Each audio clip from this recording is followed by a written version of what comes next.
チャンネルです。どうも皆さんお久しぶりでございます。はい、今日はですね、衝撃的なニュースでしたね。イージス・アショア、これの計画を、停止するという、防衛省はですね、英断になるのかなんというのかですね、大きな決断をしました。はい、ただね、ちょっとやっぱりこれはですね、いろいろちょっと思うところがあります。そもそもイージス・アショアって何ぞやというところをちょっと話してみたいんですけれども、イージス・アショアを配備する理由っていうのがですね、やっぱりですね、弾道ミサイルを撃ち落としたいんですね。北朝鮮、度重なるですね、弾道ミサイルの実験をやっております。中国もですね、かなりの数の、弾道ミサイルを保有しております。ということでですね、日本の周りっていうのは割とミサイルだらけなんですね。じゃあその弾道ミサイルって何かっていうのはですね、そのままズバリ弾道を描くミサイルなんですね。で、実はその弾道を描くのもですね、3つの、段階を踏みます。まずはですね、まずはブーストフェーズって言いまして、いわゆるミサイルの発射台、ここからドンと打ち出されるですね、このブースト段階にあるものをブーストフェーズって言うんですけど、でミサイルはね、そのままずーっと宇宙に出てしまいます。地球の外に出て宇宙に行きます。それをね、ミッドコースフェーズっていうんですけれども、今度はね、宇宙をバーッと飛行して、で再び、地球に、降りてくる最終段階がターミナルフェーズということで、この3つの段階を弾道ミサイルは踏んで、目標とする場所に落ちます。でもしこれが、日本を狙ったとするならばですね、できたらですね、日本に近づく前にミサイルを落としたいということになりますよね。っていうのは、やっぱり最後の最後っていうのは、撃ち漏らす可能性が出てきちゃうんですよ。ってなると、じゃあどうするかっていうとですね、最終的にはドーンと弾道ミサイルは宇宙で落とす。日本が取っている戦術というのがですね、実はこの3つを今考えてます。1つがイージス艦。イージス艦によるですね、SM3 というミサイルで、宇宙で、弾道ミサイルを撃墜するという方ですね。10秒前。4、3、2、1。ターゲットブラボー発射。フェーズ2開始。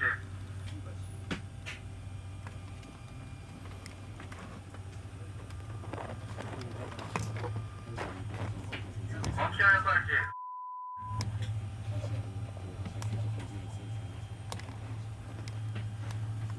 目標探知。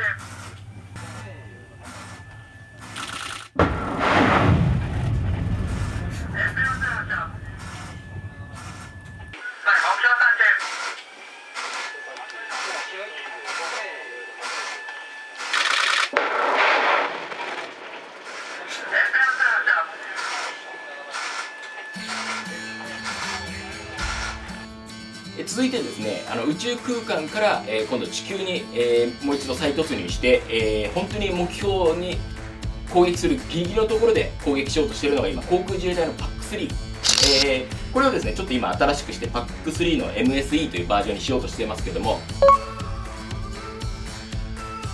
でももうここっていうのはね、やっぱりその撃ち漏らしをするとすごい被害を及んでしまうので、このイージス艦を補強する意味でこのイージス・アショアっていうのが、第3の戦術だったんですね。っていうのは、イージス艦っていうのは、今、本郷型4隻と、アタゴ型の2隻で、今度マヤ型の2隻が加わるんですけれども、計8隻、8隻いれば十分じゃないかっていうふうに思いますよね。でもですね、実は船である以上ですね、洋上に常にいるとは限らないんですよ。例えばですね、ドックとかに入ってしまいますと、もう弾道ミサイルの対処ができなくなってしまいます。常に海にいなきゃいけない。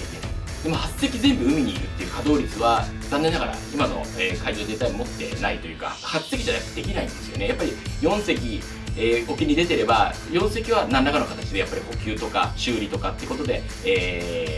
稼働していない状況になってしまうことが考えられる。でもこれをイージス艦をそのまま陸上に持ってくれば365日、高性能のレーダーで、監視してミサイルを発射する状況にあるということで、まさに期待されてたんですけれども、ただね、ちょっとこれが、今回この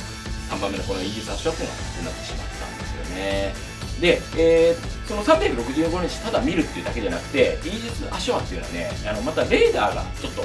すごいものがありまして、実はね、当初このスパイ6っていう、このレーダーを載せるつもりでした。で今ねイージス艦っていうのが、スパイ 1D っていうレーダーになるんで、まあ数字がちょっと大きくなってることからも分かるようにですね、ちょっと新しいものなんですね。で、これはねレイセオンっていう会社が作ったんですけども、でもう一つですね、ロッキード社がスパイ7というものを提案してました。日本はこのスパイ6をですね、このイージス・アショアに搭載する予定だったんですけれども、でもねちょっとアメリカ側がこれをちょっと許可をしてくれなかったんですね。でそこで、昔ね SSR って計画段階で言ってたんですけども、このロッキード社のスパイ7がイージス・アショアに載せるよ、でその契約もしたぐらいだったんです。もうほぼほぼここまで話が来てたんですけども、ただ残念ながらですね、そもそもイージス・アショア自体がなくなってしまったんで、このちょっと高性能なレーダーっていうのも現状日本に配備されることはなくなってしまいました。はい、ということでですね、やっぱこの3番目のイージス・アショアがなくなってしまったんで、日本はもうこの1と2を追求してなんとか、弾道ミサイルを防がなきゃいけないという状況になりました。そこでですね今、まだ計画なんですけども、イージス・アショアに代わってですね、今度イージス艦をさらに8隻に増やしたらどうかという計画もちょっと出てます。となると、16隻体制になりますね。で16隻いれば確かに8隻半分がねドックに入ってたとしても、8隻が洋上にいればですね、なんとか対応は確かにできなくはないんですよね。ただやっぱ365日の継続監視とか継続して、もし発見した場合の撃墜ってなるとちょっとイージス艦ではちょっと難しいし、PAC3 もねその MSE っていうちょっと距離が伸びる新しいバージョンにするにしても、やっぱりね同時複数弾道ミサイルが降り注ぐ状況ではですね、やっぱり100発100中っていうのが難しくてですね、もう本当にこのイージス艦が宇宙空間で必ず全てを撃ち落としてくれない限りはやっぱり安心できないですよね。というわけでやっぱりねちょっとね今回のイージス・アショアの計画停止というこの決定はですね、ちょっとやっぱり日本の安全保障を考えると少しちょっと不安なんですよね。プラスですね、やはりですね、今回は防衛省側の不手際はちょっと多かったんですよね。やっぱり地元をちゃんと説得できなかったってことと、あとそもそもイージス・アショアを配備しない理由として、ブースターが落下して、宇宙に向かって飛んでいく時のブースターが落下して危ないんじゃないかみたいな話を出してるんですけども、そんなものはもうすでに計画段階で分かってたことなので、何を今更だったりするんで、やっぱりもうちょっと我々日本国民に対しても説明が、まさに本当に大事なものなんだと、第3の矢でこの3つの矢があってこそ初めて日本を弾道ミサイルから守れるんだっていうしっかりとした説明をなされていれば、今回みたいなことはなかったのかなと思うとちょっと残念だったりします。はい、というわけで、今回ちょっとね、イージス・アショア計画停止ということでちょっと難しい話になってしまいましたけれども、これからまだまだねこの弾道ミサイルを取り巻くニュースっていうのは必ず流れます。残念ながら多分北朝鮮も、今年また来年も実験するかもしれません。そういった時にですね、その弾道ミサイルってどういうものか、で日本がどんな迎撃システムを持っているのか、そういったところをねちょっと分かっていただけたら、嬉しいです。はい、今日は以上です。チャンネル登録よろしくお願いします。ではまたお会いしましょう。